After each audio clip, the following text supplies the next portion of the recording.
Hi, welcome to chemistry unfold platform.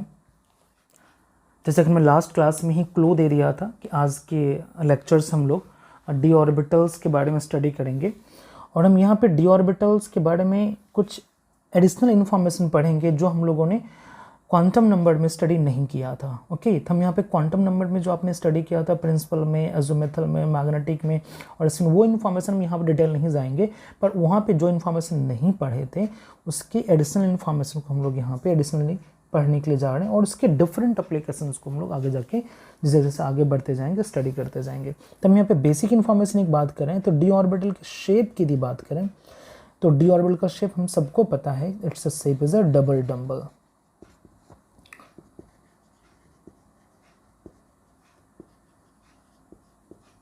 इसका shape double dumbbell होता है। डबल डंबल का जो शेप है यह शेप हम दो तरह से रिप्रेजेंट करते हैं, या तो ऑन द एक्सिस रिप्रेजेंट कर सकते हैं या इन बिटवीन द एक्सिस रिप्रेजेंट कर सकते हैं।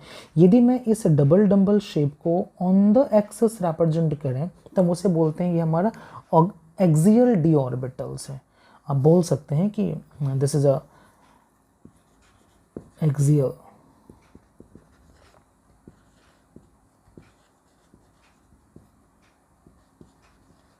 Axial d orbitals. आप इसमें डी ऑर्बिटल्स को ऑन द एक्सिस आप रिप्रेजेंट कर पाएंगे कुछ इस तरह से, लाइक दिस। जब हम एक्सिस पे किसी ऑर्बिटल्स को दिखाते हैं, इमेजिन कर लो ये हमारा एक्स है, ये हमारा वाई है, तो हम इस तरह के ऑर्बिटल्स का प्रेजेंटेशन शो करते हैं। ये हमारा एक्स स्क्वायर वाई स्क्वायर है एक्सियल में। सपोज दूसरी पॉसिबिलिटी ये है कि हम इस डी ऑर्बिटल्स को अज्यूम कर लें कि ये हमारा z है और ये हमारा सपोज y है, तो यहाँ पे दी ऑन द एक्सिस दिखाएंगे। चूँकि हम यहाँ पे दो ही एक्सिस को दिखा रहे हैं, चूँकि हम 2D प्रेजेंटेशन दे रहे हैं, पर एक एक्सिस हमारा कहाँ पे है, अबव द प्लेन। तो यहाँ पे z और y पे तो इसे हम बोलेंगे ये हमारा dz स्क्वायर वाई स्क्वायर वाला डी ऑर्बिटल से। तीसरी पॉसिबिलिटी क्या है ऑन द एक्सिस में? तीसरी पॉसिबिलिटी ये है कि सपोज ये हमारा z एक्सिस है और ये हमारा x है, तो यहाँ पे ऑन द एक्सिस का जो प्रेजेंटेशन होगा वो कुछ इस तरह से होगा और इसका नाम होगा dz square x square. This is the three possibility of d orbitals on the x. This is known as a axial d orbitals हम इसे बोलते हैं, जो हम जिसे हम एक्सिस पे रिप्रेजेंट करते हैं। ओके, अगली पॉसिबिलिटी क्या है कि सपोज माना कि हम इसी डबल डंबल शेप को हम इन बिटवीन एक्सिस भी तो रिप्रेजेंट कर सकते हैं इस तरह से। यदि इन axis in between the axis represent करते हैं और इसे हम बोलते हैं सपोज ये हमारा y है और ये हमारा x है, तो हम इसे बोलते हैं ये डी ऑर्बिटल्स हमारा in the x y plane है। ये ऑन द एक्सिस नहीं है, ये एक्स वाई प्लेन में रखा हुआ है। दूसरी पॉसिबिलिटी क्या है इसी तरह से इस डबल डंबल को रिप्रेजेंट करने का पॉसिबिलिटी ये, सपोज ये हमारा जेड एक्सिस और ये हमारा वाई एक्सिस है, तो इन बिटवीन द एक्सिस यहाँ पे भी आप प्रेजेंट कर पाएंगे like this double dumbbell shape को। ध्यान रहे जो थर्ड एक्सिस है वो अबव द प्लेन और बिलो द प्लेन है, तो यहाँ पे इस ऑर्बिटल्स का नाम हो जाएगा डी वाई जेड। और तीसरी पॉसिबिलिटी क्या है? तीसरी पॉसिबिलिटी है आप इन ऑर्बिटल्स को आप इस तरह से भी रिप्रेजेंट कर पाएंगे और ये वाली प्लेन हमारा सपोज ये हमारा z और ये हमारा x है, तो इस वाले डी ऑर्बिटल्स को आप dz(x) बोल पाएंगे। इस तरह से हमारे पास में टोटल पॉसिबिलिटी जो है डी ऑर्बिटल्स को रिप्रेजेंट करने का दो तरह से। ये जो हमने दिखाया है इसके ऊपर ये हमारा सबका सब एक्सियल है और ये जो हमने अभी शो किया दिस ऑल आर प्लेनर, ये प्लेन में है एक्चुअल में, इन बिटवीन द एक्सिस हमारा प्रेजेंट है। This is called non axial, आप इसे कह सकते हैं। ये जो हमारे डी ऑर्बिटल्स तीनों हैं, तीनों के तीनों हमारे नॉन एक्सियल डी ऑर्बिटल्स हैं।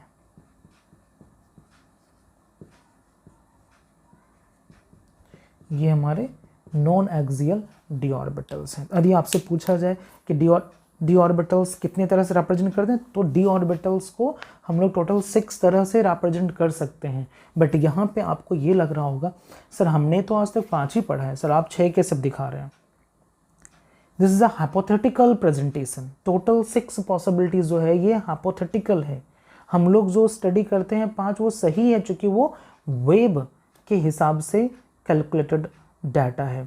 वो कैसे आता है हम इन्हीं से वर्कआउट करेंगे। यहाँ पे होता क्या है कि ये दो जो हमारा d ऑर्बिटल्स है dz² y² और dz²x², ये दोनों मिक्स्ड होकर एक न्यू सेट ऑफ ऑर्बिटल्स बनाता है। वो कैसे बनाता है हम उनको भी आगे जाके अभी लर्न करेंगे। बट ये जो प्रेजेंटेशन है, ये प्रेजेंटेशन एक्चुअल में हाइपोथेटिकल है। इन हाइपोथेटिकल से ही हम लोग आगे जाके इनको मिक्सड अप करके हम लोग 5 डिफरेंट d ऑर्बिटल्स का भी एनालिसिस करेंगे। But actually this are the possibility hypothetically, ये 6 पॉसिबिलिटीज हमारे पास में d ऑर्बिटल्स के प्रेजेंटेशन का है, जिसमें 3 एक्सियल और 3 हमारा नॉन एक्सियल d ऑर्बिटल्स हैं। इनकी मिक्सिंग कैसे होती है उनको जानने के लिए कुछ बेसिक इन्फॉर्मेशंस पहले आपके पास में होना चाहिए, और उन बेसिक इन्फॉर्मेशंस में सबसे पहले हम स्टडी करेंगे फेज रिप्रेजेंटेशन को। लेट अस सी।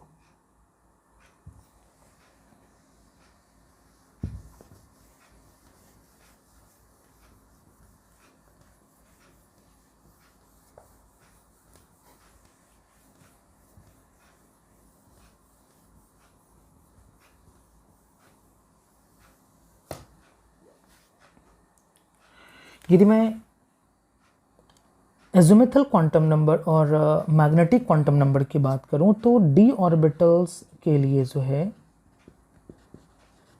d ऑर्बिटल्स के लिए L की वैल्यू 2 होती है। जैसा कि आपको पता है total number of orientation, total number of orientation of d orbitals जो होता है उसका फॉर्मूला आप सब नहीं जानते हैं, 2l+1 होता है। यहाँ पे 2l की वैल्यू पहले सबको नोन है, 2+1 ये टोटल वैल्यू हमारी 5। ये टोटल एक्चुअल में ये हमारा किसके अकॉर्डिंग है, according to azimuthal quantum number and spin quantum मतलब मैग्नेटिक क्वांटम नंबर। उसके मुताबिक हमें ये पता चलता है कि total orientation of d orbitals actual में 5 है। पर अभी हमने कुछ देर पहले जो शो किया टोटल ओरिएंटेशन हमने 6 शो किया था, पर एक्चुअल में होता 5 है। किसके मुताबिक, according to azimuthal quantum number के मुताबिक ओरिएंटेशन ऑफ d ऑर्बिटल्स हमारा 5 है, जिसका इन्फॉर्मेशन हमें मैग्नेटिक क्वांटम नंबर में जाके मिलता है। ऐसा हम लोगों ने स्टडी पहले से करके रखा है। और हाइपोथेटिकली आपके पास में total orientation of d orbital 6 था, इसको याद रखनी है। हाइपोथेटिकली 6 था पर एक्चुअल में होता हमारा 5। ये 5 कैसे होता है उनको जानने के लिए हमें फेज रिप्रेजेंटेशन को पढ़ना होगा। Okay, late us see the phase representation.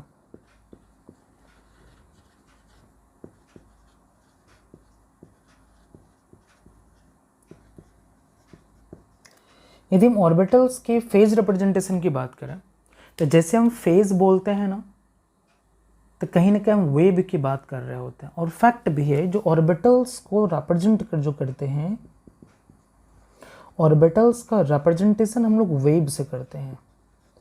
और every wave that is a wave function, और जितने वेव फंक्शन हैं दैट इज अ फेज, उन सभी वेव फंक्शन के फेज होते हैं। और ये फेज 2 तरह से होता है, 2 नहीं आप 3 तरह से बोल सकते हैं कि या तो फेज अबव द एक्सिस होगा, या तो फेज बिलो द एक्सिस होगा, या तो फेज कुछ पार्ट वेव का प्लस फेज में और कुछ पार्ट वेव का माइनस फेज में होगा। जैसे कि सपोज हम एस ऑर्बिटल्स की बात करें,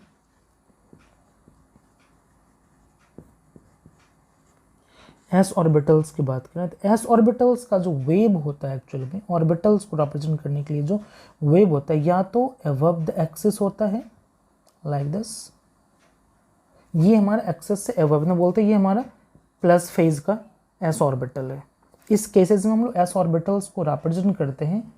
ध्यान रहे ये न्यूक्लियस नहीं है, इमेजिन कर लो कि ये इमेजिन कर लो कि न्यूक्लियस यदि होता तो एस ऑर्बिटल स्फेरिकली कुछ इस तरह से होता। हम यहाँ पे न्यूक्लियस को भी रिप्रेजेंट नहीं कर रहे हैं, हम शो कर रहे हैं कि ये हमारा प्लस मतलब ये पूरा का पूरा एस ऑर्बिटल्स जो है अभी प्लस फेज में प्रेजेंट है। लेकिन यही वेव पॉसिबिलिटी है एक्चुअली में यहाँ पे हम लोग इस एक्सिस पे Sai is a wave function और इसके फेज को हमने दिखाया है अबव द प्लेन और ये हमारा रेडियाई होता है। यहाँ पे जो फेज को दिखाऊं तो आप पॉसिबिलिटी है एस ऑर्बिटल्स के फेज को आप कुछ ऐसे दिखा सकते हैं। यहाँ पे ये हमारा साई है और ये हमारा रेडियाई है। साई हमारा वेव फंक्शन है एस ऑर्बिटल्स के लिए, और ये जो फेज हमारा कहाँ है, एक्सिस के नीचे, तो हम लोग बोलेंगे इसे ये नेगेटिव फेज है। यहाँ पे एस ऑर्बिटल्स जो आप दिखाओगे, एस ऑर्बिटल्स को हम लोग ध्यान रखिए, साइन हमने फेज का दिखाया, ये साइन हमने फेज का दिखाया है, ये एक्चुअल में ऑर्बिटल्स एस का जो न्यूक्लियस के अबाउट, सपोज ये हमारा सेंटर एटम का, तो ये हमारा एस ऑर्बिटल्स को रिप्रेजेंट करेगा। बट हम यहाँ पे सिर्फ फेज को दिखा रहे हैं कि पूरा का पूरा जो लोब्स है, एक्चुअल में ये लोब ही तो एस ऑर्बिटल्स का लोब कैसा होता है, स्फेरिकल होता है, तो स्फेरिकल लोब्स हमारा पूरा प्लस फेज में, और इसके रिस्पेक्ट में देखें तो ये एस ऑर्बिटल्स हमारा पूरा का पूरा माइनस फेज में। यदि मैं एज्यूम करूं कि यदि ये हमारा न्यूक्लियस है जो प्लस फेज में हमारा एस ऑर्बिटल्स है, और ये हमारा यदि न्यूक्लियस है तो एस ऑर्बिटल्स हमारा माइनस फेज में है। तो यहाँ पे एक टर्म्स और भी आपको लर्न करने के लिए होता है कि ये जो एस ऑर्बिटल्स है वो सिमेट्रिकल है, ये unsymmetrical with respect to the centre. यदि सेंटर के रिस्पेक्ट मतलब किसी भी ऑर्बिटल्स में यदि सेंटर ऑफ सिमेट्री प्रेजेंट हो, मतलब किसी भी तरफ मूव करो, यदि वो सबका सब एक समान दिखाई दे। क्यों एक समान दिखाई दे, ये पूरा का पूरा एस ऑर्बिटल्स प्लस फेज में है, मतलब किसी भी तरफ मूव करोगे आपको एक समान प्लस फेज आपको नजर आएगा, और इस ऑर्बिटल्स आप कहीं भी मूव करोगे तो चारों तरफ आपको एक समान माइनस फेज दिखा देगा। तो हम कह सकते हैं कि इस ऑर्बिटल्स में हमारा सेंटर ऑफ सिमेट्री प्रेजेंट है, और इस ऑर्बिटल्स में भी हमारा सेंटर ऑफ सिमेट्री प्रेजेंट है। सेंटर ऑफ सिमेट्री का मतलब सेंटर के रिस्पेक्ट में वो ऑर्बिटल सिमेट्रिकल होना चाहिए। सेंटर के रिस्पेक्ट में वो ऑर्बिटल सिमेट्रिकल मतलब एक समान ऑल अराउंड यदि है सेंटर के रिस्पेक्ट में, तो हम बोलते हैं कि वहाँ पे सेंटर ऑफ सिमेट्री प्रेजेंट है। और जिस किसी भी ऑर्बिटल्स में सेंटर ऑफ सिमेट्री प्रेजेंट होता है तो हम उस ऑर्बिटल्स को बोलते हैं, एक न्यू नाम होगा जीरेड। जीरेड हम इसको भी बोलेंगे जीरेड, क्योंकि यहाँ पे भी सेंटर ऑफ सिमेट्री हमारा प्रेजेंट है। ये जीरेड बस इतना ही आपको इंफॉर्मेशन देगा। जीरेड बोलने का मतलब ही होगा कि उस ऑर्बिटल में सेंटर ऑफ सिमेट्री प्रेजेंट है। मतलब आप इसको डिनोट कर सकते हैं लाइक दिस, जैसे कि हमने यहाँ पे, तो इसके लिए मैं एस जी लिख रहा हूँ। एस जी यदि कहीं पे लिखा हुआ है तो ये समझना कि एस ऑर्बिटल्स में सेंटर ऑफ सिमेट्री प्रेजेंट है, इसीलिए इसको s g g for gerade बोला गया। जब भी एस जी लिखा जाए एस ऑर्बिटल्स के साथ में, समझना कि एस ऑर्बिटल में सेंटर ऑफ सिमेट्री प्रेजेंट है, इसलिए इसको एस जी से रिप्रेजेंट किया गया है। यदि इसमें सेंटर ऑफ सिमेट्री प्रेजेंट नहीं होता, मतलब कॉस प्रेजेंट नहीं होता, कॉस मतलब सेंटर ऑफ सिमेट्री, यदि सेंटर ऑफ सिमेट्री प्रेजेंट नहीं होता तो उस तरह के ऑर्बिटल्स को हम लोग बोलते हैं अनजीरेड है। तो याद रहे एस ऑर्बिटल्स कैसा ऑर्बिटल से, ये जीरेड ऑर्बिटल से। क्यों? क्योंकि इसमें सेंटर ऑफ सिमेट्री प्रेजेंट है, इसलिए आप इसको जीरेड बोल सकते हैं। तो यहाँ से आपने एस ऑर्बिटल्स में क्या सीखा? एस ऑर्बिटल्स में आपने सीखा एस ऑर्बिटल्स का वेव फंक्शन के दो फेज होते हैं, या तो अबव द प्लेन या तो below the. Above the plane है तो बोलेंगे प्लस फेज में है, बिलो द प्लेन है तो बोलेंगे माइनस फेज में है। क्लियर है? तो एस ऑर्बिटल्स का फेज रिप्रेजेंटेशन क्लियर है। चलो हम चलते हैं पी ऑर्बिटल्स के बारे में। पी ऑर्बिटल्स का फेज रिप्रेजेंटेशन कैसे होता है, लेट अस सी।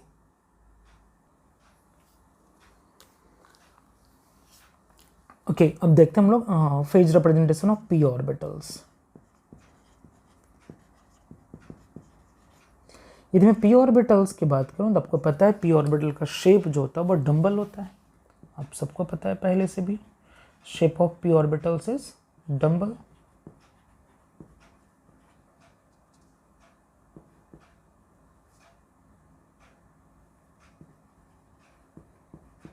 डंबल शेप है इसका। डंबल शेप आपको पता है पहले से भी, क्योंकि आप सब स्ट्रक्चर ऑफ एटम को पहले से पढ़े हुए। ये आ रहा आपका पी ऑर्बिटल्स का डंबल शेप। यदि मैं इसके वेव फंक्शन की बात करूं, क्योंकि हमने बोला orbital is represented by wave and every wave there is a wave function and every wave function there will be a phase. हमें दिखानी इसका वेव डायग्राम कैसा है। तो पी ऑर्बिटल्स का जो वेव डायग्राम है वो कुछ इस तरह से होता है। यदि मैं y एक्सिस पे साई दिखाऊं और यहाँ पे मैं रेडियस को रिप्रेजेंट करूं तो ये वेव डायग्राम कुछ ऐसे आप दिखा सकते हो।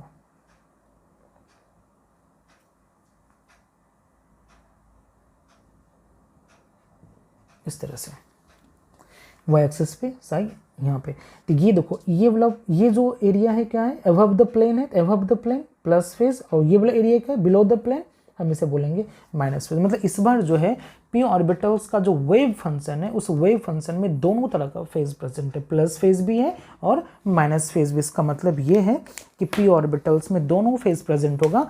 यदि इस लोब्स को आप प्लस फेज बोलते हो तो इस लोब को आपको माइनस फेज बोलना होगा। मतलब पी ऑर्बिटल्स का जो डंबल शेप है, डंबल शेप में एक लोब प्लस फेज, दूसरा लोब माइनस फेज है। चाहे जैसे भी रिप्रेजेंट कर लो आप फेज को, जैसे भी ऑर्बिटल्स को आप जैसे भी दिखाओ, उनमें से आपको एक को प्लस तो दूसरे को माइनस बोलना होगा। और ये क्या रिप्रेजेंट कर रहा है, ये रिप्रेजेंट कर रहा है कि पी ऑर्बिटल्स के दो लोब्स हैं, दोनों लोब्स में से एक लोब्स हमारा प्लस फेज में है तो दूसरा लोब्स हमारा माइनस फेज में, जबकि एस ऑर्बिटल्स में ऐसा नहीं था। एस ऑर्बिटल्स में या पूरा एस ऑर्बिटल्स प्लस फेज में था, नहीं तो पूरा का पूरा एस ऑर्बिटल्स माइनस फेज में था। यहाँ पे ऐसा नहीं है, इस बार दोनों लोब्स प्रेजेंट है, प्लस फेज का भी माइनस फेज का भी। चलो इतना समझ में आ गया कि हमारा पी ऑर्बिटल्स का वेव डायग्राम कैसा था, उसका फेज आपने देखा कि फेज रिप्रेजेंटेशन में प्लस फेज, एक लोब्स प्लस फेज, दूसरा लोब्स हमारा माइनस फेज में। यदि मैं यहाँ पे सेंटर ऑफ सिमेट्री की बात करूँ तो ये हमारा एटम का न्यूक्लियाई है। ये दिखाते हैं ना कि सपोज ये हमारा एटम है और उसके रिस्पेक्ट में पी ऑर्बिटल्स को आप ऐसे दिखाते हो लाइक दिस। तो ये आपको पता है ये वाली लोब्स हमारा प्लस है और ये वाली लोब्स हमारा माइनस है। इस बार सेंटर ऑफ सिमेट्री चेक करना हो तो सेंटर ऑफ सिमेट्री बोलने का मतलब क्या है, सेंटर के रिस्पेक्ट में इधर मूव करो, जैसा एटमॉस्फेयर इधर है वैसा ही उसके अपोजिट में मूव करो, और यदि वैसा एटमॉस्फेयर यहाँ पे भी है तब हम बोलेंगे वह सिमेट्रिकल है, जबकि यहाँ पे ऐसा नहीं है। इस तरफ यदि मूव कर रहे हैं तो माइनस वाला फेज है और इस तरफ मूव कर रहे हैं तो हमें प्लस वाला फेज मिल रहा है। मतलब है कि पी ऑर्बिटल्स जो है वह सिमेट्रिकल नहीं है ऑल अराउंड। यदि हम इधर मूव करें तो वैकेंट, इधर मूव करें तो वैकेंट, इधर मूव करें तो वैकेंट, इधर मूव करें तो ये एरिया में सिमेट्रिसिटी है। बट ये जो पी ऑर्बिटल्स का जो एक्सटर्नल लोब है उसमें सिमेट्रिसिटी नहीं है। मतलब यहाँ पे कॉस प्रेजेंट नहीं है, सेंटर ऑफ सिमेट्री प्रेजेंट नहीं है। इस बार C4 centre, O4 of centre of S4 symmetry. इसका मतलब पी ऑर्बिटल्स में सेंटर ऑफ सिमेट्री प्रेजेंट नहीं है। और जिस किसी ऑर्बिटल्स में सेंटर ऑफ सिमेट्री प्रेजेंट नहीं होता है हम उन ऑर्बिटल्स को बोलते हैं वो हमारा अनजीरेड है।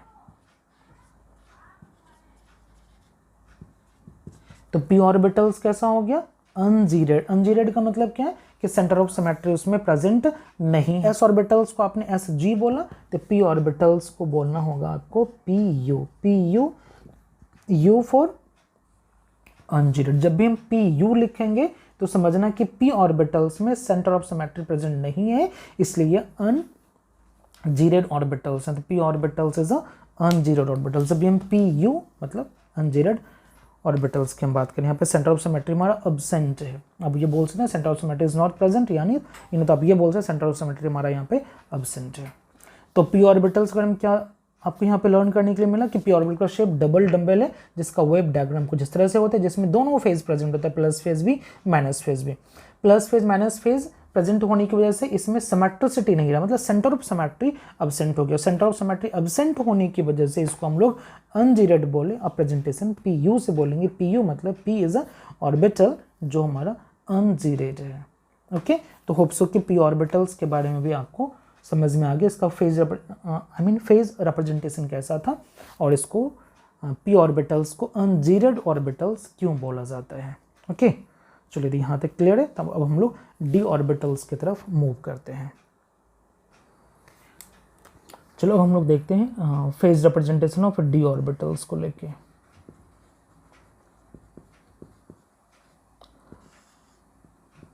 इस बार डी ऑर्बिटल्स का फेज जो होता है एग्जैक्टली वैसे वेव जो होता है या तो बिल्कुल अबव द प्लेन होता है या हमारा बिलो द प्लेन होता है। मतलब जो हमारा वेव प्रेजेंटेशन होता है इस बार जो साई होता है रेडियाई के रिस्पेक्ट में या तो बिलो द प्लेन या तो हमारा अबव द प्लेन। ये वेव कुछ ऐसे होता है।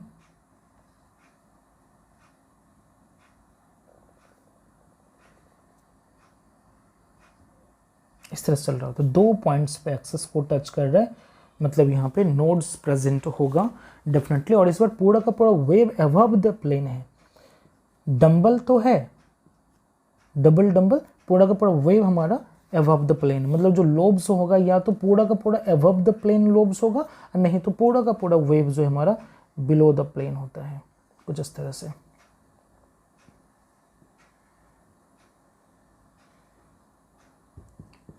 ये हमारा इन फेज है और ये हमारा आउट ऑफ फेज मतलब प्लस फेज, और ये हमारा माइनस फेज हमने डायग्राम को शो किया है। यदि मुझे डी ऑर्बिटल्स को दिखाना हो तो डी ऑर्बिटल्स में आपको पता है कि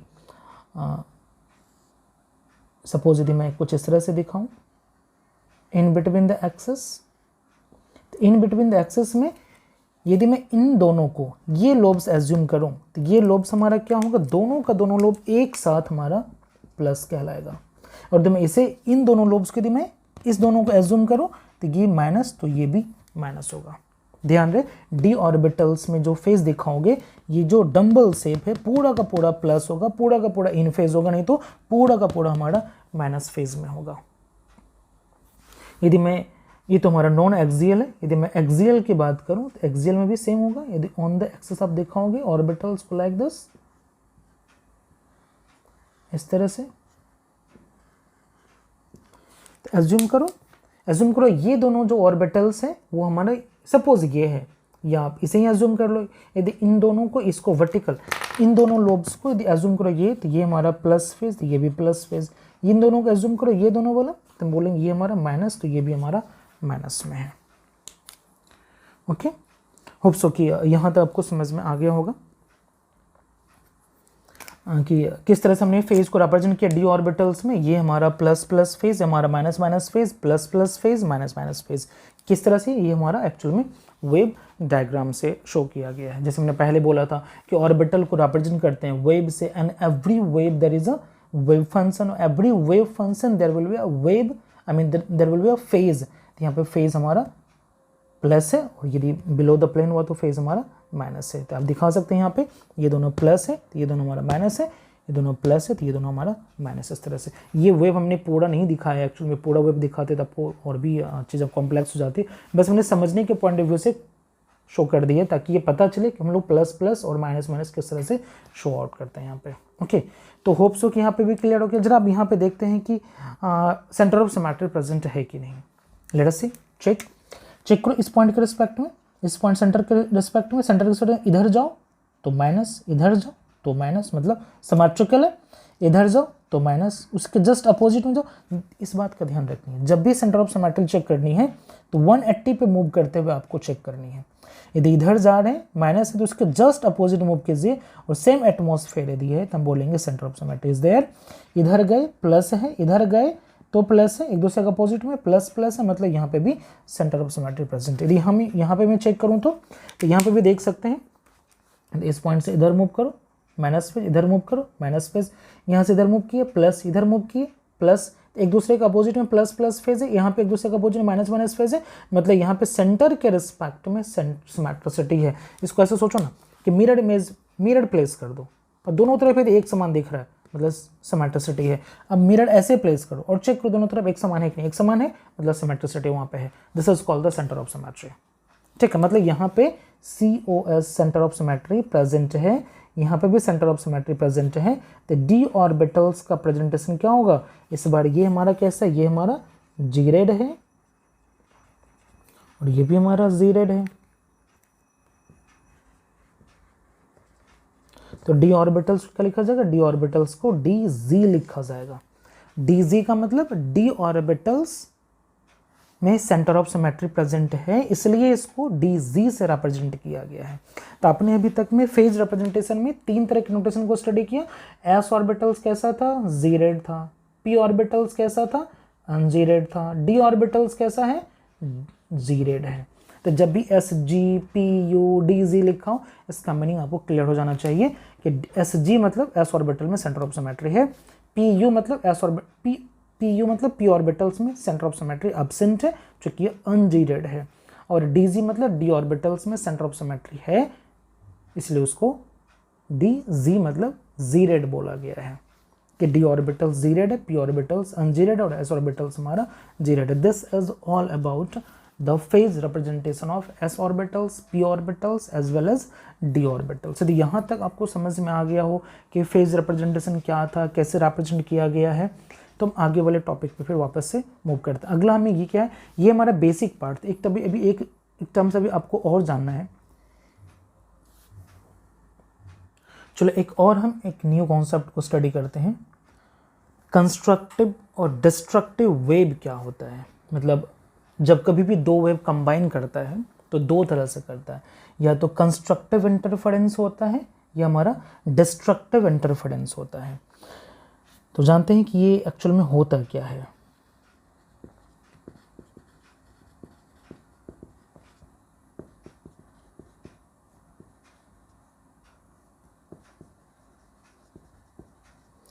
एक कंस्ट्रक्टिव इंटरफेरेंस और दूसरा होता है हमारा डिस्ट्रक्टिव इंटरफेरेंस।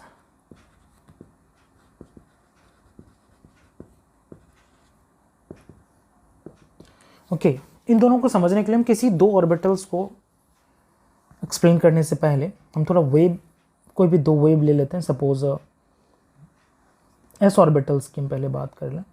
अपने एस ऑर्बिटल्स का देखा कुछ इस तरह से था।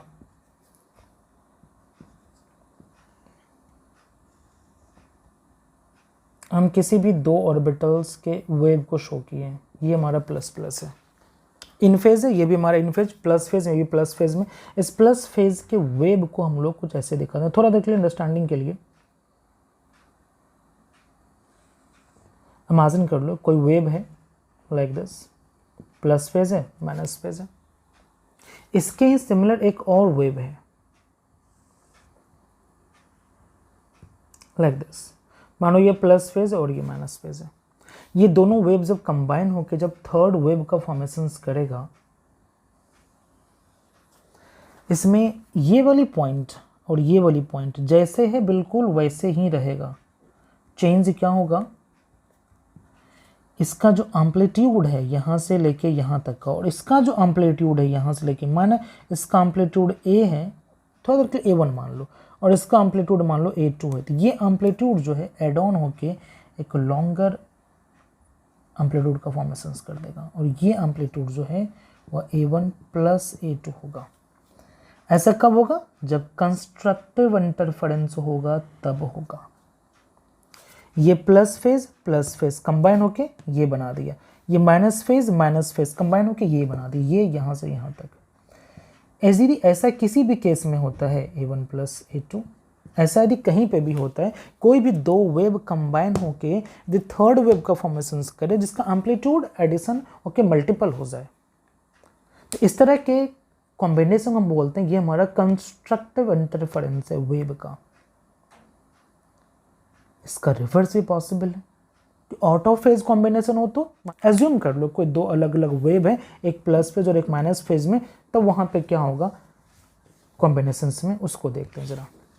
इमेजिन कर लो कि ये वेव हमारा प्लस फेज में है, इसको हम थोड़ा सा और अच्छे से दिखाते हैं। सोचो कि ये हमारा कुछ वेव इस तरह से, ये हमारा प्लस है और ये हमारा माइनस, इसके जस्ट नीचे हमने शो किया है इस तरह से, लाइक दिस। इमेजिन कर लो ये वाला पॉइंट एग्जैक्टली कुछ इस तरह से है, लाइक दिस। थोड़ा मैं सिमिलरिटी शो कर दूं, अंडरस्टैंडिंग थोड़ी बेटर हो जाएगी। अब ये इस बार प्लस फेज और ये इस बार माइनस, एज्यूम नहीं कर लिया कोई वेव है, और इस बार इन दोनों वेव को कंबाइन करो। जब इस वेव को कंबाइन कराओगे तो जो न्यू वेव इस बार मिलेगा ना, इमेजिन कर लो यदि ये एम्पलीट्यूड यहाँ से लेके यहाँ तक A1 है, और ये एम्पलीट्यूड यहाँ से लेके यहाँ तक, इमेजिन कर लो ये हमारा एम्पलीट्यूड जो है ये भी हमारा सपोज A1 है सपोज, तो यहाँ पे क्या ये जितना प्लस है उतने ये माइनस में है। जब ये प्लस वाला माइनस साथ कंबाइन होगा तो क्या मिलेगा आपको, एक स्ट्रेट लाइन मिलेगा और कुछ नहीं, क्योंकि ये एम्पलीट्यूड इस बार 0 होने वाला है, ये इस तरह से मिलेगा। यदि मैं इस वाले पोर्शंस की बात करूँ, इस वाले पोर्शंस की बात करूँ, तो ये जितना नेगेटिव में है यहाँ से यहाँ, उतना ही ये यहाँ से यहाँ पॉजिटिव में है। दोनों का एम्पलीट्यूड जब ऐड ऑन होगा तो इस बार ऐड ऑन होकर वापस से 0 होगा और फिर से आपको एक स्ट्रेट लाइन मिलेगा। यदि ऐसा कहीं पे भी वेव मिलता है, हम इसे बोलते हैं ये हमारा डिस्ट्रक्टिव इंटरफेरेंस है। कोई भी दो वेव यदि ऑटो फेज कंबाइन होता है तो उसका एम्पलीट्यूड घटता है। हमने एग्जैक्टली आइडेंटिकल वेव लिया तो घट के 0 हो गया। यदि एम्पलीट्यूड आइडेंटिकल नहीं होता तो भी डिफरेंस वैल्यू हमेशा इन वेव के एम्पलीट्यूड से जो न्यू वेव मिलता उसका एम्पलीट्यूड स्मॉलर होता। हमने एज्यूम कर लिया यदि आइडेंटिकल वेव भी कंबाइन कर रहा है तो amplitude entirely A1 minus A1, जितना ये प्लस उतना ये माइनस, कंबाइन होके 0 हो जाता और स्ट्रेट लाइन मिलता। इस तरह के वेव को हम लोग बोलते हैं डिस्ट्रक्टिव इंटरफेरेंस है। यदि इतना समझ में आया हो कंस्ट्रक्टिव इंटरफेरेंस क्या है, डिस्ट्रक्टिव इंटरफेरेंस क्या है। कंस्ट्रक्टिव इंटरफेरेंस में कोई भी दो वेव कंबाइन होके एक लॉन्गर एम्पलीट्यूड वाले वेव का फॉर्मेशन कर देता है, और डिस्ट्रक्टिव इंटरफेरेंस में दो वेव कंबाइन होके शॉर्टर एम्पलीट्यूड वाला वेव का फॉर्मेशन करता है, या फिर उसका एम्पलीट्यूड ही जीरो हो जाए, उसके बाद आपको एक स्ट्रेट लाइन दिखाई दे और कुछ दिखाई ना दे, वैसे वो बोलते वो हमारा डिस्ट्रक्टिव इंटरफेरेंस हुआ है। अब सवाल ये उठता हमने इसे क्यों पढ़ा है यहाँ पे। अभी हमने जो कुछ स्टार्टिंग क्लास में हमने बताया था कि डी ऑर्बिटल्स के 6 पॉसिबल हाइपोथेटिकल ओरिएंटेशन थे, पर रियलिटी में एग्जिस्ट तो 5 करता है। तो उस रियलिटी को ही प्रेजेंट करने के लिए हमें ये सब पूरी कहानी बतानी पड़ गई कि s orbitals, p orbitals, d orbitals का फेज रिप्रेजेंटेशन क्या है, साथ साथ में कंस्ट्रक्टिव इंटरफेरेंस और डिस्ट्रक्टिव इंटरफेरेंस क्या होता है। क्योंकि orbitals is nothing else, it is a wave, and every wave there is a wave function, and wave function there is a phase. इसलिए हमें ये सब कुछ बताना पड़ गया फेज के अकॉर्डिंग कि दो वेव जब कंबाइन होगा तब क्या होगा। जब दो ऑर्बिटल हम कंबाइन करने की बात करेंगे तो हम क्या बोलेंगे, दो ऑर्बिटल कॉम्बिनेशन मतलब दो वेव का कॉम्बिनेशन, जो कि orbital is represented by wave. यदि हम दो ऑर्बिटल को कंबाइन कर रहे हैं, इसका मतलब है कि हम दो वेव को कंबाइन कर रहे हैं, और दो वेव यदि कंबाइन हो रहा है तो इसका इंफॉर्मेशन आपको होना चाहिए। वेव जो कॉम्बिनेशन हो रहा है वो इन फेज में कॉम्बिनेशन हो रही है कि आउट ऑफ फेज में कॉम्बिनेशन हो रही है। यदि आउट ऑफ फेज में कॉम्बिनेशन हो रही है तब बोलेंगे वो हमारा डिस्ट्रक्टिव इंटरफेरेंस होगा। और इन फेज मतलब ये भी प्लस है और दूसरा वेव भी यदि प्लस फेज में कंबाइन हो रहा है, जैसे हमने इसके पहले बताया था केस, तो वैसे केस को बोलेंगे वहां पे हमारा कंस्ट्रक्टिव इंटरफेरेंस है। सेम थिंग हम यूज करेंगे ऑर्बिटल्स जब हम मर्ज करेंगे या कंबाइन करेंगे, तो ऑर्बिटल्स में फेज का इंफॉर्मेशन होना बहुत ज़रूरी है। ऑर्बिटल्स जो कंबाइन कर रहे हैं वो इन फेज में कंबाइन कर रहे हैं कि आउट ऑफ फेज में। क्यों? क्योंकि orbital is a wave and wave is a wave function and wave function is a phase. तो फेज का इंफॉर्मेशन होना बहुत ज़रूरी है, किस फेज में आप कंबाइन कर रहे हो ऑर्बिटल्स को। ओके, यहाँ तक क्लियर हो? चलो अब आते हैं, हम लोग पढ़ते हैं डी ऑर्बिटल्स के मिक्सिंग के बारे में। हमने थोड़ा आपको ब्रीफ इंफॉर्मेशन दिया, कंस्ट्रक्टिव इंटरफेरेंस क्या होता है, डिस्ट्रक्टिव इंटरफेरेंस क्या होता है। साथ साथ में देखो ये चीज़ें हमने यहाँ पे ब्रीफ में दिया है, आपको फिजिक्स में बहुत डिटेल में स्टडी करने के लिए मिलेगा। ओके, हमने बस यहाँ पे सिर्फ अंडरस्टैंडिंग के लिए एक्सप्लेन किया था कंस्ट्रक्टिव और डिस्ट्रक्टिव को। हम जानते हैं अब डी ऑर्बिटल्स के बारे में। ऐसा बोलो कि एक्सियल कंस्ट्रक्टिव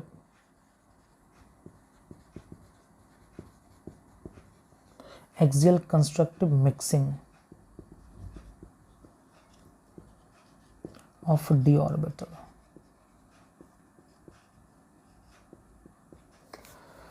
अपने एक्सियल ऑर्बिटल्स देखा था 3 तरह से, मैं वो फिर से रिप्रेजेंट कर दूं। ये हमारा था, मान लो y था, और ये हमारा x था, और एक्सियल प्रेजेंटेशन आपने 3 तरह से देखा था, कुछ इस तरह से। अब तो आप फेज भी इजिली दिखा सकते हो, आपको फेज का भी नॉलेज हो गया है। ये एज्यूम कर लो प्लस फेज है, ये हमारा माइनस फेज, ये माइनस फेज है। यानी पूरा लोब ही माइनस है, और ये पूरा लोब्स हमारा माइनस है, ये पूरा लोब्स हमारा प्लस है, और ये पूरा लोब्स हमारा प्लस है। This is known as a dx² y² orbitals. दूसरा केस हम शो करते हैं। दूसरा था हमारा, सपोज आप इसे z बोलो और आप इसे x बोलो, तो आप यहाँ पे दिखा सकते हो आराम से। ये रहा इस तरह से, ये रहा, तब यहाँ पे कर सकते हो। ये हमारा सपोज यदि प्लस फेज का है तो ये भी प्लस फेज में होगा, ये माइनस फेज तो ये भी हमारा माइनस फेज में होगा, और इसको यहाँ पे बोला जाएगा dz² x²। अगली पॉसिबिलिटी क्या था? अगली पॉसिबिलिटी था, क्योंकि ये तीनों हाइपोथेटिकल पॉसिबिलिटी था जो हमने पहले शो कर रखा था। ये रहा हमारा D orbitals double on the axis. आप इसको z और इसको y बोलो, आप कह सकते हैं ये हमारा प्लस फेज और ये हमारा minus phase, and this is known as dz² y²। ये 3 पॉसिबिलिटी था जो हमने एक स्टार्टिंग में शो किया था। पर हमने ये बोला कि अकॉर्डिंग टू क्वांटम मैकेनिक्स में एग्जिस्टेंस 3 का नहीं होता है। एग्जिस्टेंस में ये orbitals as it is observe किया गया और ये ऑर्बिटल्स मिक्सड आउट हो जाता है। क्योंकि हम लोग नॉर्मल रेफरेंस में एक्स ऑर्बिटल्स को लेते हैं, तो हमारे ये ऑर्बिटल्स मिक्सड अप होगा। मिक्सड अप कैसे होगा, जरा इसको ऑब्जर्व करो। इमेजिन करो कि ये हमारे तीनों एक्सेस हैं, से इट इज़ ये मार्जिन कर लो, ये अब हमारा एक्स है, ये हमारा जेड है, ये हमारा एक्स वाई जेड है। ध्यान रहे एक्स के अलोंग जो लोब्स है नेगेटिव है, वाई के अलोंग जो लोब्स है वो भी नेगेटिव है, जेड के अलोंग जो लोब है वो हमारा पॉजिटिव है। ये दोनों प्लस फेज दोनों वेव है, इजिली कंबाइन करेगा। X negative phase, y negative phase, x negative phase, y negative phase, मतलब ये वाली जो लोब्स है वो हमारा नेगेटिव फेज में, ये वाली लोब्स भी नेगेटिव फेज में, जबकि ये वाली लोब्स हमारा पॉजिटिव फेज में। इसका मतलब ये है यदि हम इन दोनों लोब्स को यदि कंबाइन करें, मर्ज कर दें, तो मिक्सिंग यहाँ पे होती है कुछ इस तरह से। जब ये और ये लोब्स कंबाइन होंगे तो बिगर लोब्स का फॉर्मेशन करेगा, लाइक दिस, एक बिगर लोब्स का फॉर्मेशन करेगा लाइक दिस। यहाँ पे ये हमारा सपोज एक्स, आप इसको बोले हो जेड है हमारा, ये आपने एक्स बोला है लाइक दिस। ये लोब्स का शेप थोड़ा सा थिनर होगा, ध्यान रहे, क्योंकि ये दो लोब्स कंबाइन हुआ तो थोड़ा बिगर शेप में, क्योंकि हमने पहले बोला एम्पलीट्यूड बढ़ जाती है तो लोब्स का भी शेप साइज थोड़ा सा बिगर हो जाएगा, ये बिगर हो जाएगा, पर ये तो कंबाइन नहीं हुआ, ये हमारा एक्स है, तो दूसरा यहाँ पे एक और रहा होगा जो हमारा वाई एक्सिस है, हम इसको ऐसे शो कर रहे हैं, ये हमारा वाई एक्सिस है और इसके अलोंग भी एक लोब्स होगा लाइक दिस, इस तरह से। ध्यान रहे ये कैसे है, आप फिर से इमेजिन कर सकते हो, ये हमारा z है, ये हमारा x है और ये हमारा y, ये नेगेटिव फेज है, आप देख सकते x हमारा नेगेटिव फेज है, y भी हमारा नेगेटिव फेज है, z plus plus plus plus easily combine हो गया इन फेज में कंबाइन हो गया इजिली। तो हम दिखा सकते हैं यहाँ पे ये हमारा प्लस फेज है, ये भी हमारा प्लस फेज है और ये सब के सब हमारे माइनस फेज हैं। और ये ऑब्जर्व किया गया है कि यहाँ पे ये जो हमारा तीनों एक्सेस है, ये लोब एक्चुअल में जो माइनस माइनस वाला है ना, ये भी आपस में ओवरलैप करके मिक्सड कर जाता है। क्यों? क्योंकि ये लोब जो शेप थोड़ा ऐसे, ये जो आप देख रहे हो थोड़ा डम्बल से, आई मीन ये जो ओवल है, ये वाला सेक्शन ऐसे और ये इसका भी सेक्शन ऐसे होगा, तो ये दोनों मर्ज होकर एक सर्कुलर डिस्क बना देता है। मतलब ये नेगेटिव फेज, ये पूरा प्लेन ही जो है एक डिस्क बना देता है नेगेटिव फेज का। वो कैसे? ये वापस से एक न्यू शेप में कन्वर्ट कर जाएगा कुछ इस तरह से।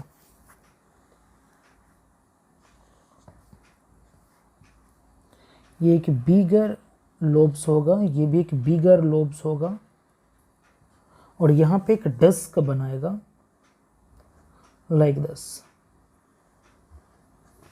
ये डिस्क ध्यान रहे ये पूरा का पूरा नेगेटिव फेज वाला लोब्स है, इसका फेज नेगेटिव है, जबकि ये पूरा का पूरा लोब्स हमारा पॉजिटिव। ये लोब्स कहाँ है? अबव द प्लेन और बिलो द प्लेन। और ये क्या है? सर्कुलर डिस्क है। हमने इस रीजन में क्यों नहीं शो किया इलेक्ट्रॉन्स? क्योंकि ये न्यूक्लियस का रीजन है जहाँ पे इलेक्ट्रॉन्स पाने की प्रोबेबिलिटी जीरो थे। न्यूक्लियस में तो पॉजिटिव चार्ज सिर्फ एग्जिस्ट करता है, तो यहाँ पे इलेक्ट्रॉन डेंसिटी हमारी जीरो होती है, तो हमने इसलिए यहाँ पे सर्कुलर डिस्क दिखा। ये जो सर्कुलर डिस्क वाला एरिया है इसमें हमारा नेगेटिव चार्ज डेंसिटी, मतलब फेज नेगेटिव है, चार्ज डेंसिटी तो सब जगह पे इलेक्ट्रॉन्स ही है, तो यहाँ पे हमारा ये नेगेटिव फेज वाला लोब्स है, जबकि ये हमारा पॉजिटिव फेज। ध्यान रहे ये सर्कुलर डिस्क है, क्योंकि ये प्लेन का जो लोब्स था वो कंबाइन हुआ ना, ये वाला लोब्स, ये हमारा एक्स था और ये हमारा वाई था, तो ये दोनों लोब्स मर्ज होके एक सर्कुलर डिस्क बना दिया है, और वो सर्कुलर डिस्क हमारा ये है। होप सो कि आपको इसके पीछे का लॉजिक समझ में आया होगा। एक्चुअल प्रेजेंटेशन 3 तरह से था। एक्सपेरिमेंटल डाटा ये बताया कि एक्चुअल में डी ऑर्बिटल्स का ओरिएंटेशन 5 होता है, एक्सियल जिसमें से 2 होता है। एक्सियल 2 में क्या हुआ, ये एज इट इज रह गया और ये दोनों लोब्स वापस में मर्ज होकर एक न्यू सेट ऑफ ऑर्बिटल्स बनाया, जिसको आप बोल सकते हैं यहाँ पे मर्ज जो हुआ है ये एक्चुअल में D Z 2 times Z square merge हुआ है, तो कहते हैं 2 जेड स्क्वायर है और ये हमारा एक्स स्क्वायर है और ये हमारा वाई स्क्वायर है। हम लोग इसी को भी बोलते हैं डी जेड स्क्वायर। मतलब बोलो कि ये जो 2 लोब्स इन फेज में जो कंबाइन हुआ यहाँ पे, तो इसका बिगर शेप हो जाता है यहाँ पे, और इस एरिया में चार्ज डेंसिटी हमारा लिटिल बिट हायर हो जाता है, तो इसको हम लोग यहाँ पे 2 d z square s square y square को हम लोग सिंपली डी जेड स्क्वायर से भी रिप्रेजेंट करते हैं। इसको हम लोग डी जेड स्क्वायर बोलते हैं। आप चाहो तो इसको इस तरह से भी आप इजिली लिख सकते हो। ध्यान रहे यहाँ पे कि इस लोब का शेप हमारा काफ़ी बिगर है और यहाँ पे चार डेंसिटी डिस्क में प्रेजेंट है। डिस्क एक थिनर शेप में होगा, जबकि ये लोब्स हमारे एक बिगर एरिया को कवर अप कर रखा होगा। तो होप सो कि आपको ओवरऑल मिक्सिंग क्या था समझ में आ गया होगा। तो यहाँ से हमें ये समझ में DZ² ऑर्बिटल्स का जो फॉर्मेशन हुआ है उसमें 8 लोब्स कंबाइन हुआ है, 4 लोब्स इसके और 4 लोब्स इसके कंबाइन होके एक न्यू सेट ऑफ ऑर्बिटल्स बनाया जिसमें 8 लोब्स कंबाइन हुआ है, जिसको हम लोग DZ² से बोलेंगे। तो ये बातें याद रखनी है कि DZ² का फॉर्मेशन कैसे हुआ है, by the mixing of 8 lobes, जो कि इस कॉन्सेप्ट को आगे जाके हम यूज़ करेंगे कि d ऑर्बिटल्स के कॉम्बिनेशन में 8 लोब्स का इंपॉर्टेंस क्या था। यदि यहाँ तक क्लियर हो तो हम आगे चलते हैं कि बाकी ऑर्बिटल्स और हमारा कौन कौन सा बचा है। ओके, अब हमारे पास में टोटल d ऑर्बिटल्स कौन कौन से हैं। अब हमारे पास में टोटल d ऑर्बिटल्स बचे हैं। एक d ऑर्बिटल्स तो हो गया हमारा ये बिगर शेप के साथ में DZ², जिसमें एक सर्कुलर डिस्क भी प्रेजेंट है लाइक दिस। और एक हमारा बचा एक्सियल की बात करें तो X² Y² बचा हमारे पास में। ये सपोज हमारा X है, ये हमारा Y है, ये हमारा Z हमने एज्यूम किया था। तो ये हमारा था DX² Y²। ये दोनों ध्यान रहे एक्सियल है, नॉन एक्सियल में आपके पास में 3 पॉसिबिलिटी बचे हुए रह गए। सपोज ये हमारा y और ये हमारा x है, तो ये आपके दिस इज कॉल्ड DXY।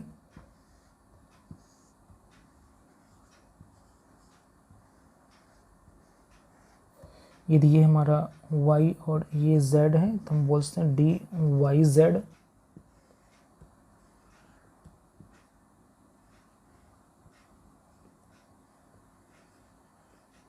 और ये हमारा DZX। अब तो आपको फेज भी पता हो गया, तो फेज भी इजीली प्रेजेंट कर सकते हैं। ये हमारा प्लस फेज और ये वाला जो लोब्स है वो हमारा माइनस फेज में। ये हमारा प्लस फेज, ये हमारा माइनस फेज। देखो हमने किसी को भी आप बोल सकते हैं प्लस फेज माइनस फेज को। अब हॉरिजॉन्टली को प्लस फेज बोलो, वर्टिकली को माइनस फेज बोलो, आपकी मर्जी है। पर ध्यान रहे यदि ये लोब्स प्लस फेज में तो ये लोब्स भी माइनस प्लस फेज में होगा, यदि माइनस है तो ये भी माइनस होगा।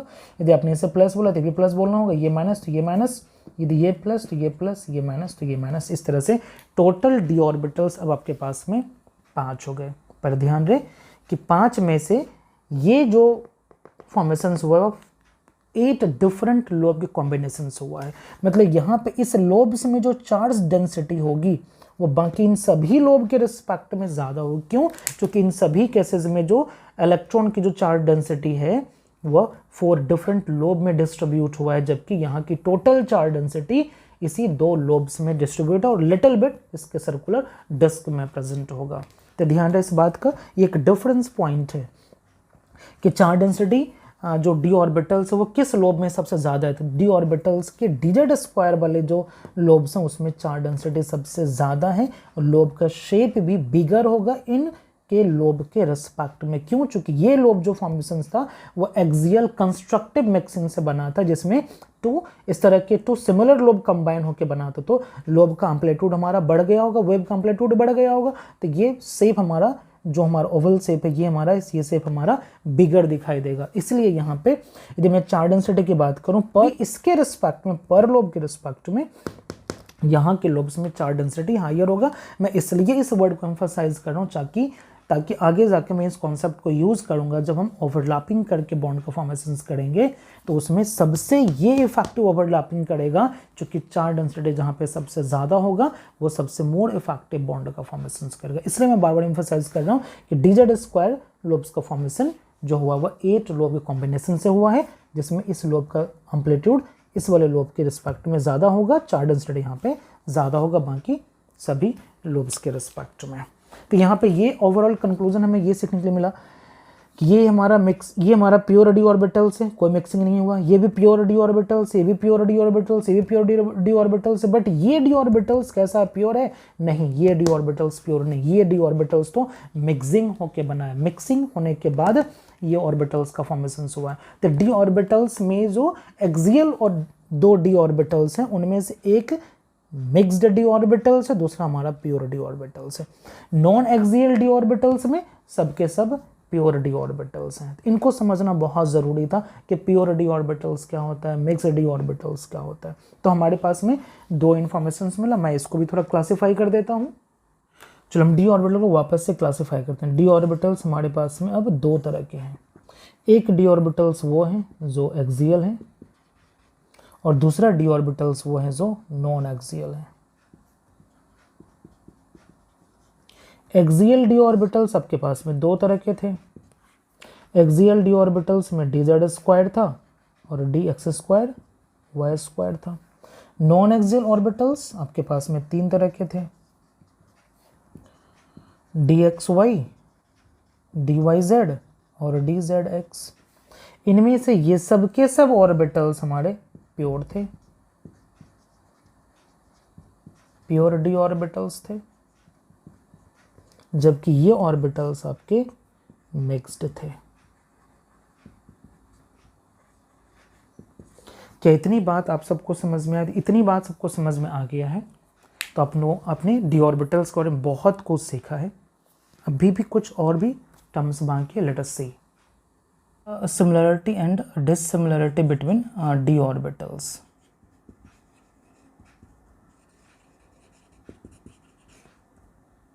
Similarity between pure and mixed d orbital.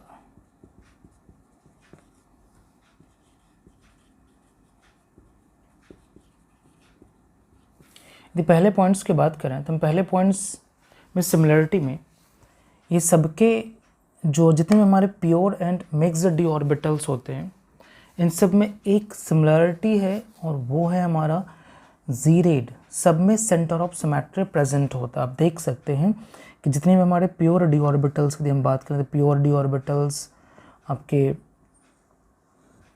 Axial में से एक था और वह था हमारा d x square y square. Suppose ये एक्स एक्सिस ये हमारा वाई एक्सिस है तो ये हमारा d x square y square होगा। और इसमें एक सिमिलरिटी क्या है, इस सब में सेंटर ऑफ सिमेट्री प्रेजेंट। आप सबको फेज भी रिप्रेजेंट करने के पहले से भी आता है। ये सब हमारा सपोज प्लस फेज है तो ये दोनों ऑर्बिटल्स हमारा माइनस या दोनों लोब्स हमारा माइनस फेज में होगा और इसमें सेंटर ऑफ सिमेट्री था तो कसते यहाँ पे सेंटर ऑफ सिमेट्री है। और इसके अलावा भी जितने भी हमारे इन बिटवीन द मतलब नॉन एक्सियल जो डी ऑर्बिटल्स हैं, नॉन एक्सियल डी ऑर्बिटल्स की बात करें तो ये रहा हमारा नॉन एक्सियल डी ऑर्बिटल्स। आप चाहो तो इसको आप डी एक्स वाई बोलो, डी वाई जेड बोलो या डी जेड एक्स बोलो, इन सभी केसेस में भी हमारा सिमिलरिटी था। और वह ये plus phase minus phase in सब में सेंटर ऑफ सिमेट्री प्रेजेंट था। आप देख सकते हैं इस तरह से दोनों तरफ सेम सिमिलरिटी है, इधर का और इधर का प्रोजेक्शन भी सेम है तो यहाँ पे भी कर सकते हैं जीरेड। ये भी हमारा जीरेड था। इवन कि हमारा जो डी जेड स्क्वायर ऑर्बिटल्स था, यदि मैं उसकी बात करूँ,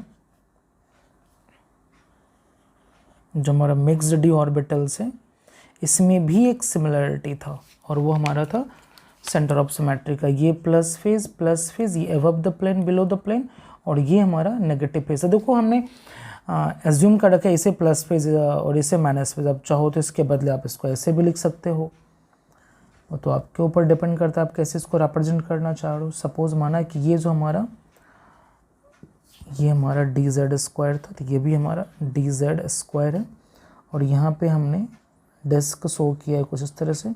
इस बार हम क्या कर रहे हैं कि हमने इस बार ये जो लोब्स हैं इसको हमने नेगेटिव फेज मान लिया था। इस लोब्स को ये जो सर्कुलर डिस्क है इसे आपको पॉजिटिव फेज मानना होगा। तो यहाँ पे देख सो सर्कुलर डिस्क में जिस किसी भी डायरेक्शन में जाओगे आपको सिमेट्रिसिटी एक समान सबका सब पॉजिटिव फेज ही आपको नजर आएगा। तो हम बोल सकते हैं कि ये डिस्क भी हमारा सिमेट्रिकल है। और मैं अबव द प्लेन और बिलो द प्लेन की बात करूँ तो अबव द प्लेन और बिलो द प्लेन भी हमारा symmetric, above the plane negative phase, below the plane में नेगेटिव फेज, मतलब इसमें भी हमारा सेंटर ऑफ सिमेट्री प्रेजेंट है। इस तरह से हम कह सकते हैं इन सब में एक सिमिलरिटी है, चाहे वो हमारा प्योर डी ऑर्बिटल्स हो या मिक्स्ड डी ऑर्बिटल्स हो, सब के सब हमारे जीरेड हैं।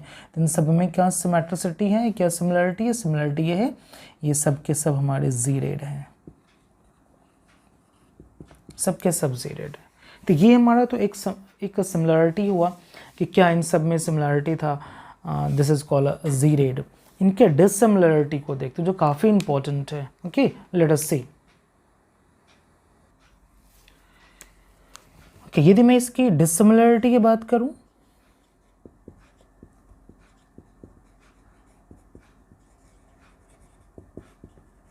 dissimilarity between pure and mixed d orbitals,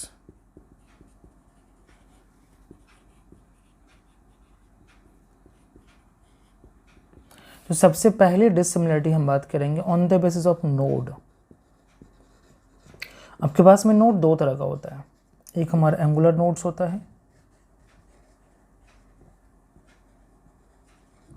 और दूसरा हमारा रेडियल नोड्स होता है।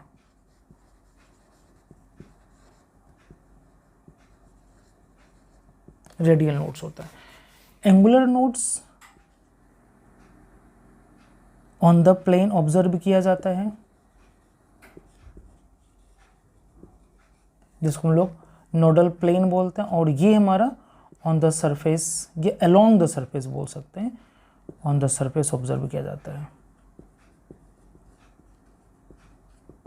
हमें यहाँ पे प्लेन की बात करें तो हम ऑन द प्लेन की मतलब एंगुलर नोड्स की बात करेंगे। लेट अस सी, सपोज हम प्योर डी ऑर्बिटल्स की बात करें,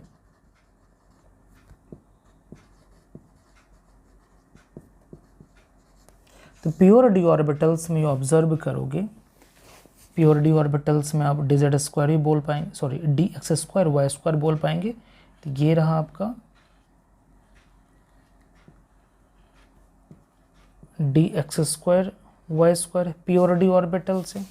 आप चाहो तो इसमें आप आराम से फेज को दिखा सकते हो, ये रहा प्लस, ये रहा प्लस, ये रहा माइनस, ये रहा माइनस। तो यहाँ पे जो नोडल प्लेन होगा वो नोडल प्लेन आपका इसकी इन बिटवीन द एक्सिस होगा। ये एक पूरा प्लेन होगा जहाँ पे इलेक्ट्रॉन पाने की संभावना ऑलमोस्ट जीरो होगा। ये दूसरा प्लेन आप ऐसे कह सकते हैं, एक नोडल प्लेन और भी होगा इस तरह से। तो ये हमारा क्या है, this is a nodal plane. और नोडल प्लेन यहाँ पे कितने हैं, दो हैं, ये भी तुम्हारा नोडल प्लेन है। तो नोडल प्लेन ये भी और ये भी, यहाँ पे total number of nodal plane जो हैं वो हमारे 2 हैं। किस केस में, प्योर डी ऑर्बिटल्स, हमने ये भी एक्सियल प्योर डी ऑर्बिटल्स लिया। नॉन एक्सियल को भी जरा देखो, नॉन एक्सियल में यदि आप बात करें तो इन बिटवीन द एक्सिस वाले ऑर्बिटल्स आएंगे। आप इसको dxy बोलो या dyz बोलो या dzx बोलो, सब तो इन बिटवीन द एक्सिस होगा। आप इसको भी डिफाइन कर दो, सपोज ये हमारा प्लस फेज, ये प्लस फेज, ये माइनस फेज, ये माइनस फेज है। तो यहाँ पे नोड्स कहाँ पे प्रेजेंट है, यहाँ पे नोड्स हमारा सीधे एक्सिस ही है हमारा। ये जो एक्सिस है वही हमारा इटसेल्फ नोडल प्लेन है, और या फिर आप इस एक्सिस को बोलो, चूंकि इलेक्ट्रॉन डेंसिटी तो इन between the axis, electron density तो इन बिटवीन द एक्सिस है। तो ये इटसेल्फ जो हमारा, यदि आप प्लेन ऐसे पास करो या ऐसे पास करो ऑन द एक्सिस या अलोंग द एक्सिस आप पास करो, तो आपको ये दोनों के दोनों जो है आपको नजर आएंगे। This is a nodal plane. Nodal plane या आप एंगुलर नोड्स बोल सकते हैं, ठीक है। तो यहाँ पे भी नोडल प्लेन कितने, एक ये एक्सिस भी और अलोंग दिस ये वर्टिकल एक्सिस के अलोंग भी आप कह सकते हैं कि एक हमारा नोडल प्लेन होगा। तो यहाँ पे भी नोडल प्लेन के नंबर्स कितने हैं, 2 हैं। सिमिलरिटी इन सब में एक समान है कि सब में नोडल प्लेन है, चाहे वो एक्सियल हो या non axial pure d orbitals हो, इन सब में नोडल प्लेन है और इसके नंबर सब जगहों पे 2 है। लेकिन यही सिचुएशन से यदि मैं बात करूँ हमारा जो मिक्स्ड डी ऑर्बिटल्स होता है उनके केस में, तो वहाँ पे चीज़ हमारा डिफरेंट है। यदि मैं मिक्स्ड डी ऑर्बिटल्स की बात करूँ तो मिक्स डी ऑर्बिटल्स हमारा dz स्क्वायर आता है, और यदि मैं dz स्क्वायर की बात करूं तो ये रहा आपका dz स्क्वायर, ये यहाँ पे डिस्क होता है हमारा। यहाँ पे आप प्लेन पास नहीं कर सकते। सपोज मैं एज्यूम करूँ कि हमारा प्लस फेज है, ये प्लस फेज, और ये हमारा डिस्क जो है वो हमारा माइनस फेज में है। यहाँ पे प्लेन पास करने के लिए अब ऐसे वर्टिकल प्लेन पास करो तो डिस्क को कट कर देगा, और डिस्क में चार्ज डेंसिटी है। आप नोडल प्लेन तो वो होती है जहाँ पे चार्ज डेंसिटी ऑलमोस्ट 0 होती है। यदि आप प्लेन ऐसे पास करोगे तो भी आप नहीं पास कर सकते, क्यों, ये भी डिस्क को कट कर देगा। तो यहाँ पे नोडल प्लेन तो पास कर नहीं सकते। तो क्या कर सकते हैं, ये जो डिस्क है ना वो एक्चुअल में ऐसे है हॉरिजॉन्टली, ये जो डिस्क है वो इस तरह से, डिस्क हमारा इस तरह से है। तो ये वाला लोब्स अबव द प्लेन और ये वाला लोब्स कहाँ है, बिलो द प्लेन है। तो जो अबव द प्लेन है आप उसमें इस तरह से, अबव द प्लेन में ध्यान रहे आप, इस तरह से आप एक कॉनिकल शेप दिखा सकते हैं, ये अबव द प्लेन, और मैं बिलो द प्लेन की बात करूँ तो आप इस तरह से आप दिखा सकते हैं लाइक दिस। ध्यान रहे ये सेक्शन कट नहीं कर रहा है, ये जो कॉनिकल है वो कुछ कोन जो इस प्लेन के बोलो कि यदि ये हमारा जेड एक्सिस है, ये इस तरह से पास हो रहा हो, आप इमेजिन कर सकते हो, ये जो हॉपर का शेप होता है ना, ये हॉपर के शेप में ये कॉनिकल है, इस तरह से पास हुआ है, यहाँ से इस तरह से, इस तरह से, ये इस तरह से, ये चारों तरफ से पास हुआ होगा। तो ये जो है this is called the conical nodes. और कॉनिकल नोड्स एक अबव द प्लेन, दूसरा हमारा बिलो द प्लेन है। तो ये भी हमारा कॉनिकल नोड्स है। तो यहाँ पे कॉनिकल नोड्स कितने हैं? 2 हैं। This is the one of the dissimilarity कि हमारा जो प्योर डी ऑर्बिटल्स था, चाहे वो एक्सियल और नॉन एक्सियल, इन सब में नोडल प्लेन था, जबकि यहाँ पे कॉनिकल नोड्स है। नंबर सेम है बट यहाँ पे नोडल प्लेन, और यहाँ पे हमारा क्या है? कॉनिकल नोड्स है।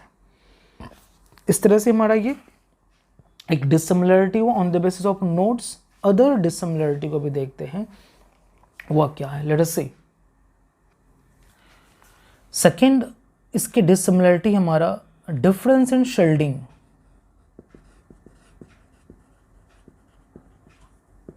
डिफरेंस इन शेल्डिंग,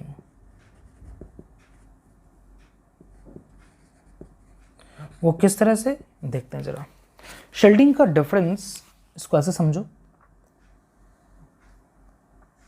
जितने भी प्योर डी ऑर्बिटल्स हैं, जितने भी, चाहे वो एक्सियल हो या नॉन एक्सियल हो, प्योर डी ऑर्बिटल्स, उसके लोब्स मिक्स डी ऑर्बिटल्स के रिस्पेक्ट में थिनर इन शेप होता है, क्योंकि वहाँ पे हमारा जो मिक्स डी ऑर्बिटल्स है, ये हमारा प्योर, चाहे वो एक्सियल की बात करो या जैसे हमने इसको एक्सियल नॉन एक्सियल शो किया, आप एक्सियल में लोगे तो आपका ये हो जाएगा एक्सियल।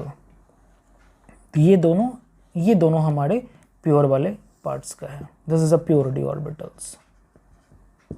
और ये हमारे मिक्स डी ऑर्बिटल जिसमें थिकर लोब्स होता है, क्योंकि यहाँ पे 8 डिफरेंट लोब्स कंबाइन होके फॉर्मेशन हुआ था, जिसमें ये लोब्स का जो कह सकते हैं कि जो थिकनेस होगा वो थोड़ा ज़्यादा होगा इस लोब के रिस्पेक्ट में, क्योंकि यहाँ पे 2 डिफरेंट वेब कंबाइन होने के बाद फॉर्मेशन हुआ। तो वेब क्या था? 4 डी ऑर्बिटल्स के कंबाइन होने के बाद DZ स्क्वायर ऑर्बिटल्स का फॉर्मेशन हुआ था, जिसमें एक यहाँ पे भी डिस्क बना हुआ था, वो डिस्क अबाउट द न्यूक्लियाई था। तो ये हमारा न्यूक्लियस है, तो उसके अबाउट ये एक डिस्क बना हुआ जो न्यूक्लियस को पूरी तरह से शेल्ड कर रखा है चारों तरफ से। साथ साथ में अबव द प्लेन ये plus phase above the plane जो है, और बिलो द प्लेन भी न्यूक्लियस को शेल्ड कर रखा है। तो यहाँ पे शेल्डिंग मोर इफेक्टिवली होगा, जबकि यहाँ पे थिनर लोब जो है न्यूक्लियस को शेल्ड कर रखा है। सपोज ये प्लस फेज, ये माइनस फेज है, तो यहाँ पे थिनर सा एरिया में, बाकी ये एरिया क्या होगा? पूरी तरह से खाली। ये एरिया क्या? पूरी तरह से खाली। ये एरिया क्या? पूरी तरह से खाली। ये एरिया क्या? पूरी तरह से खाली। जबकि यहाँ पे खाली नहीं, यहाँ पे न्यूक्लियस को शेल्ड कर रखा है, ये डिस्क न्यूक्लियस को शेल्ड कर रखा है, जबकि यहाँ पे ये सब एरिया पूरी तरह से खाली है। दूसरी बात, जो लोब्स भी प्रेजेंट है वो लोब्स हमारे थिनर शेप में, जबकि यहाँ पे बिगर शेप में लोब्स प्रेजेंट है अबव और बिलो द प्लेन।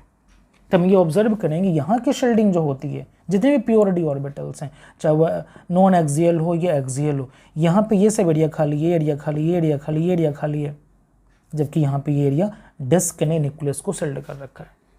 तो जितने भी प्योर डी ऑर्बिटल्स हैं उनकी शेल्डिंग जो है वो लेस इफेक्टिव होती है, इन सभी की शेल्डिंग जो होती है वह लेस इफेक्टिव होती है। जबकि प्योर डी ऑर्बिटल्स के अलावा जो हमारा मिक्स डी ऑर्बिटल्स हैं, इसकी शेल्डिंग जो होती है वो हमारा मोर इफेक्टिव होती है।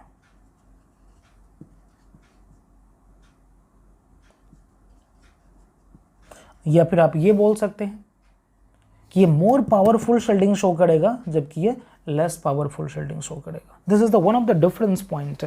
यही वजह भी है कि ये डिफरेंस इसलिए शो कर रहा है क्योंकि इनकी शेप डिफरेंट है, जबकि इन सब में 2 लोब्स, आई मीन 4 लोब्स की एक सिमिलरिटी, जबकि यहाँ पे सिर्फ 2 लोब्स वो बिगर शेप में और हमारा डिस्क है।